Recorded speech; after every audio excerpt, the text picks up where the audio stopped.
మొత్తం మీద నిన్న ఉస్మానియా యూనివర్సిటీలో ముఖ్యమంత్రి రేవంత్ రెడ్డి మాట్లాడాడు. అంటే 100% ఇక్కడ ఆక్స్ఫర్డ్ తర్వాత స్టాన్ఫర్డ్ యూనివర్సిటీ లాగా ఉస్మానియా విశ్వవిద్యాలయాన్ని మారుస్తా అని చెప్పేసి చెప్పిండు. చాలా సంతోషం.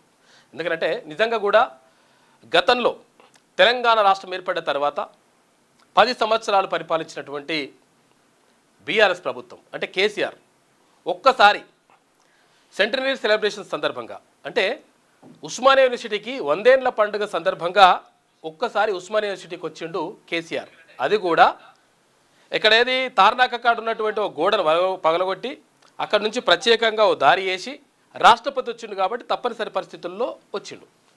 వచ్చి తర్వాత ఇంకొకటి ఏంటంటే ఈ స్క్రీన్లు ఉంటాయి కదా, ఆ స్క్రీన్ల పైన కేసీఆర్ ఫోటో రాకుండా కూడా అంటే కేసీఆర్ మాట్లాడుతుంటే కేసీఆర్ రాకుండా పాత ఏమన్నా విజువల్స్ అవన్నీ కూడా వేసేసిండ్రు. అప్పుడు ఎందుకు అంటే ఉస్మానియా యూనివర్సిటీకి సంబంధించి అంటే ఏదైతే ఉద్యమానికి ఊతం ఇచ్చినటువంటి ఉస్మానియా యూనివర్సిటీ కానీ ఇక్కడ కాకతీయ యూనివర్సిటీ కానీ తెలంగాణలో ఉన్నటువంటి పాలమూరు కానీ ఇక్కడ మహాత్మా గాంధీ యూనివర్సిటీ కానీ శాతవాహన యూనివర్సిటీ కానీ ఇట్లా యూనివర్సిటీలకు సంబంధించి విద్యార్థి ఉద్యమాలు లేకుండా ఉస్మానియా యూనివర్సిటీ లేకుండా అటు కాకతీయ యూనివర్సిటీ లేకుండా తెలంగాణ ఉద్యమాన్ని ఊహించడం అసలు సాధ్యం కాదు.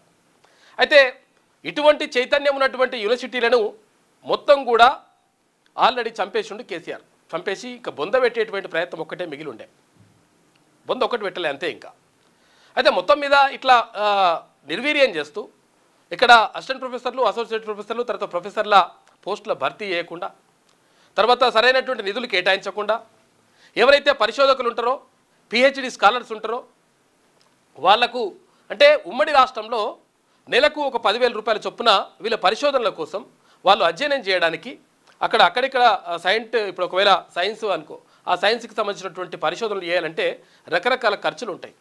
అవన్నీ ఎక్విప్మెంట్స్ తెచ్చుకోవాలి.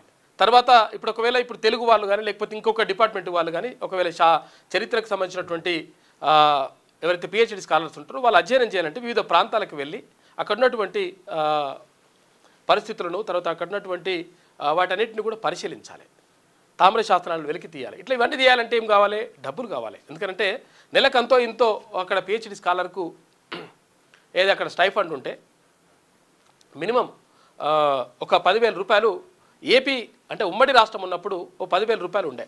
ఆ 10,000 రూపాయలు కూడా ఖతం చేసిండు కేసీఆర్. కనీసం ఇక సౌకర్యాలు కల్పించకుండా తర్వాత అక్కడ టీచింగ్ నాన్ టీచింగ్ స్టాఫ్ నింపకుండా రకరకాలుగా కావాల్సినంత అన్యాయం చేసిండు, కావాల్సినంత అణచివేతకు గురి చేసిండు కేసీఆర్. నిజంగా కూడా బారికేళ్ళు పెట్టేసిండు రకరకాలుగా. సరే నిన్న కూడా ముఖ్యమంత్రి గారు వస్తే నిన్న కూడా బారికేళ్ళు పెట్టేసి తర్వాత ఇదంతా ఏది ఇనుప కంచెలు ఏర్పాటు చేసిండ్రు, అది కరెక్ట్ కాదు. సరే అది ఏర్పాటు చేసిన అది జరిగింది. అయితే మొత్తం మీద ఇక్కడ యూనివర్సిటీకి సంబంధించి 100% నేను కృషి చేస్తా, తర్వాత ఫండ్ను కేటాయించేటువంటి బాధ్యత నాది అన్నాడు. సంతోషం. లేటెస్ట్ న్యూస్ తెలుగు మరియు ఇంగ్లీష్ అప్డేట్స్ కోసం ఇప్పుడే క్యూన్యూస్ అఫీషియల్ యాప్ని ప్లే స్టోర్ నుండి డౌన్లోడ్ చేసుకోండి. సరికొత్త సమాచారాల కోసం క్యూన్యూస్ వెబ్సైట్ని ఫాలో అవ్వండి. ఛానల్లో ప్రాంతీయ, జాతీయ, అంతర్జాతీయ వార్తలు వీక్షించండి. లైక్ చేయండి.